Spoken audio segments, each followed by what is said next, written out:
Sibingelele kubabukela emakhaya nanoma ikwephi la bethamele khona la nithamele khona. Kuyintokozo enkulu ukubika ukuthi njengoba sathembisa sathi ngo-April sizoqala ama-classes ethu, nangampela kwenzekile lokho. Ngomhla ka-9 April besineclass lethu lokuqala la khona besikhuluma khona ngama-digital ID. Besinesihambeli sethu esihlonipha kakhulu ubaba uMshubu, right? Ngomhla ka-10 salandela ngo-part 2 again sikhuluma ngama-digital ID, sinesihambeli sethu ubaba uMshubu. So sifisa ukuthatha leli thuba ukuzochathaza ukuthi yini ebesikhuluma, yini ebesifundisa ngayo, noma yini ebesicobelelana ngayo under isihloko sama-digital ID. So into ebalulekile ngesikhathi siqala kucacile ukuthi kumele ukuthi silande emuva ukuthi le ndaba yama-digital ID isukaphi. Sitheme sibheka kwacaca ukuthi isuka eBhayibhelini, ibhaliwe ngoba iBhayibheli liphethe umlando wethu thina abantu abamnyama. Kuze kuthiwa nje kuyofika isikhathi la khona ungezokwazi ukuthenga nokuthengisa if ungenalo uphawu esandleni noma ebunzini lakho lobuso. iBhayibheli liveza izinto eziningi leading to that, liveza iprofetho eziningi leading to that. So siyilande emuva ukuthi ake siyilande emuva ukuthi lento yama-digital ID njengoba isikhulunywe sigcwele umhlaba wonke isukaphi, yasuka nini, right? Ngoba izinto eziningi ziwumlando obhalwe phansi, ziyiprofetho. Siphila iprofetho zaprofethwa ngathi thina as abantu abamnyama or as abantu bakulomhlaba lo, right? So iclass lethu liqale ngokuthi siveze izincwadi ezikhuluma ngayo into esazokwenzeka ehambiselanayo nalento yama-digital ID, ngoba zonke le zincwadi they are leading to lento yama-digital ID, right? Sibese siqala ngoDaniel 9 ukuze si-understande kahle lento yama-digital ID. KuDaniel 9 uDaniel muyifunda leya ncwadi usuke enxusa uNkulunkulu ukuthi angasibhubhisi. Yini ndaba enxusa uNkulunkulu ukuthi angasibhubhisi? Ngoba vele thina simhlubukile uNkulunkulu, thina sidukile noma sidukisiwe noma silahle okwethu sahamba sayokhonza izithixo. Kwala ngisho sekhombisa uthando ukuthi ufuna ukusibuyisa lapho ethumela abaprofethi ngokuhlukahlukana. Still besiba nezintamo ezilukhuni, still besingabalaleli abaprofethi, still besibathuka abaprofethi, still besibadelela abaprofethi. So ngalokho uNkulunkulu ukuze akhiphe lobubi obukuthina kwamele ukuthi ehlise lesiqalekiso esizokhipha konke lokho okubi okukuthina. So uDaniel lana uyamnxusa uNkulunkulu ukuthi angasibhubhisi. So ngokukhala kwakhe uDaniel wabe uNkulunkulu esethumela ingilosi uGabriel. uDaniel nalo ngimchazayo wabe sethumela ingilosi yakhe uGabriel ukuba izombonisa imqondisa ukuthi ukukhala kwakhe kuzwakele, ngeke sasibhubhisa uNkulunkulu kodwa uzokwehlisa amasonto awu-70. Now isonto lilinye lu-7 years. So okusho ukuthi amasonto mewu-70 sizothi 70 times 7 that will be 490 years. So uNkulunkulu wathi uzokwehlisa u-490 years, right? Kunokuthi asibhubhise. Uzokwenza njani? Uzokwehlisa u-490 years. Lo 490 years uzobe uzoqeda iziphambeko ezikuthina abantu abamnyama. Uzobe uzokhawula izono ezikuthina abantu abamnyama. Uzobe futhi uzongenisa ukulunga okuphakade, okusho ukuthi after lo 490 years kuzoba khona ukulunga okuphakade, right? Uzobe futhi uzogcoba indlu engcwele. Uzobe uzoyigcoba ngokusemthethweni indlu engcwele le yabantu abamnyama nokubuyisana ngobubi, right? Ngobani ithina esona ekuqaleni ngokuthi mhlubuke uNkulunkulu, right? Wakhala uDaniel wase wathi uNkulunkulu kunokuthi nginibhubhise ngizokukhipha konke lokho kubi, ngingenisa umbuso waphakade, ngigcobe indlu engcwele ngalo 490 years. ngokwaseBhayibhelini kubhalwe ukuthi 70 weeks noma amasonto awu-70. Now Lamasonto awu-70 ake so break it down ukuthi kuzokwenzala kanjani. So lo 70 weeks uzohlukana igaba ezintathu. Number 1, uma usuzoqala lo 70 weeks which is 490 years. Kuyoqala kuphume izwi elithi akwakhiwe ithempeli. Lelo lizwi selaphuma ngoCyrus the Great. Laphuma ngoCyrus the Great. So wabusuyaqala ke waqala u7 weeks. Isho njalo incwadi ithi kwaqala amasonto awu7 emva kokuphuma kwizwi. Lamasonto awu7 ngithe isonto lilinye lubani lu7 years. Okusho ukuthi me7 amasonto u7 times 7 u49 years. Emva kokuphuma izwi kwadlula u49 years, right? Kwathi mase kuphelele 49 years kwabe sekulandela u62 weeks. U62 weeks bese uconverta ngokwethu u62 times 7, that is 434. Lo 434 owalandela emva kwa49 years kwakuwenhlupheko nobugqila nokuhlukumezeka kwethu thina abantu abamnyama, right?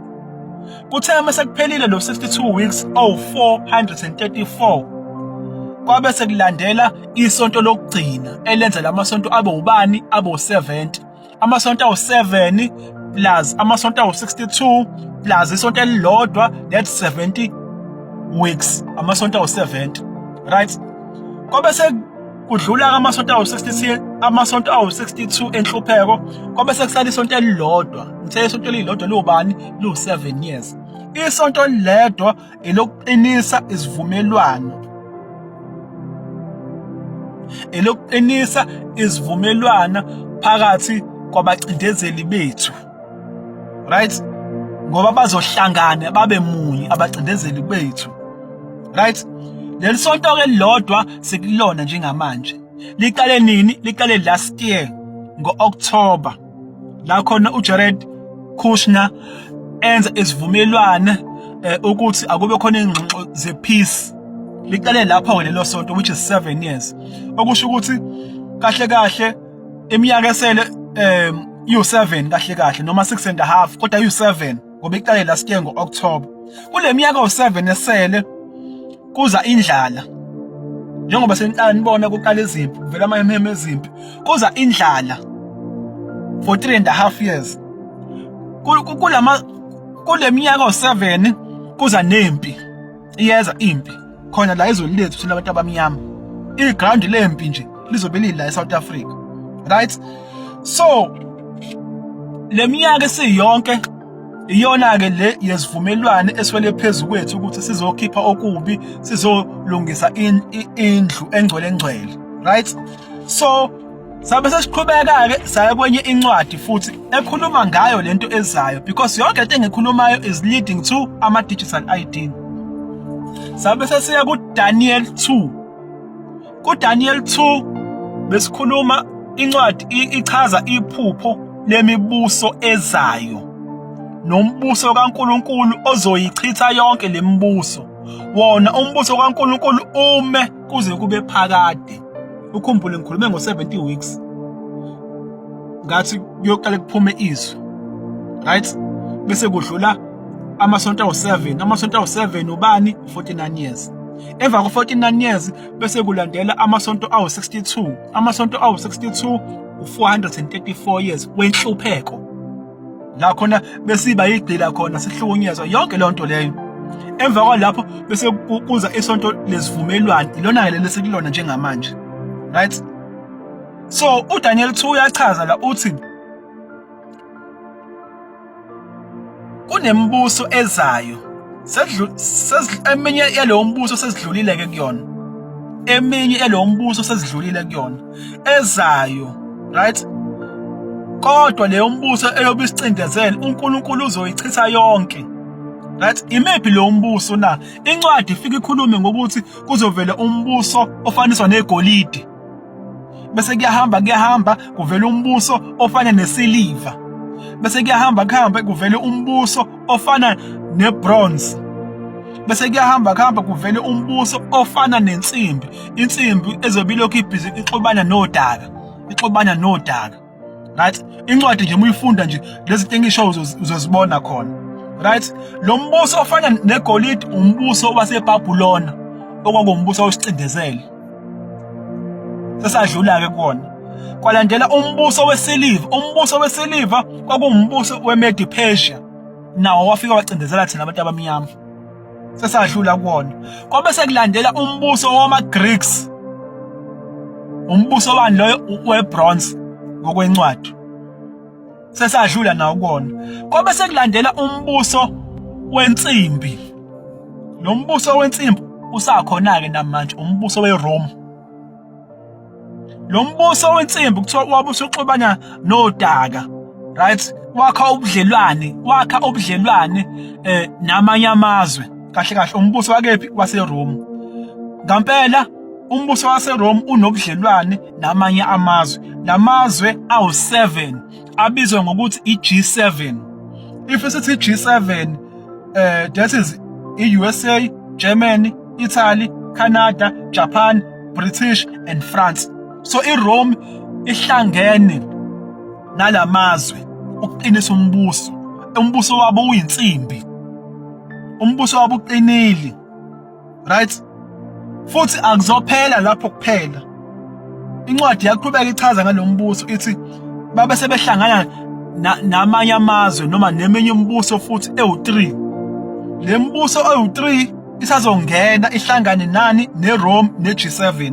Le mbuso ewu3 imbuso yama-Arab nations. Ingabala uIsrael, iUnited Arab Emirates, kuzoba iBrunei. Izohlangana le mbuso ibe u10. Ihamba neRome. Incwadi kuDaniel 2 isikuchaza lokho. So sihlaziya yona njengoba sichaza kanje, sihlaziya ngereality ukuthi kwenzakalani njengamanje. So yilokho bese kukhuluma emaklasini, kufundiswa emaklasini, sikhuluma ngama digital ID. Le mbuso mesihlangene izobe sifoma inkolo eyodwa. Kuzohlangana inkolo le yeIslam neChristianity bahlangane babe munye. Right? So izinto eziningi ezithinta lendlala nezithinta lempi ziza la eSouth Africa. Right? But for now sicela ukuthi sibambe la ama classes asaqhubeka. Now if ufisa uku-attend ama classes ethu, please go to my bio ku TikTok, uclick khona ilink izobe sikuleader to igroup yethu ya WhatsApp la uzokwazi khona ukuthi ungene khona. Ilapho la ukwazi khona ukubhalisela khona ama classes nokuthi ukwazi ukuthi uupdate ukuthi when is the next class lizobe likhuluma ngani, when is the next class lizobe likhuluma ngani. Uyakwazi ukuthi upropose nama topics as well. But ke indaba le yama digital ID ayiphelanga lapho ngoba kuningi okunye esikudiscussile eclassini, but for now ngicela ukuthi ngibambe la khona besayibuka khona eBhayibhelini. Zikhona nezinye incwadi ezikhishiwe ukuthi abantu kumele bayifunde, njengo Matthew 24, isambulo 11, isambulo 6, isambulo 13, kuzoba Isaiah 45, kuzoba uZechariah 12, kuzoba uDaniel 7, right? Nazo futhi esisazoyihlaziya ukuthi zisho ukuthini ngolimi lwethu lwamanje. Sicela ukuthi sibambe la. Siyabonga kakhulu. Sibingelele eNingizimu Afrika.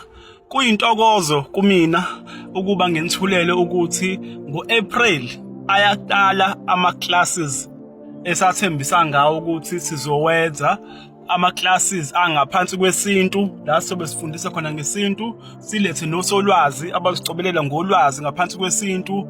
Ama classes azobe khuluma ngepersonal development ukuthi sikhulisane, la sobe sibiza khona usolwazi. Nakhona ama classes azobe khuluma ngomlando wethu thina abantu abamnyama, nama classes azobe khuluma about business and money. Ngicela uku-indicate ukuthi sizobe sivakashele ubhuti engimhlonipha kakhulu onepage elibizwa ngokuthi Ivuka Africa TV kuma social media platforms.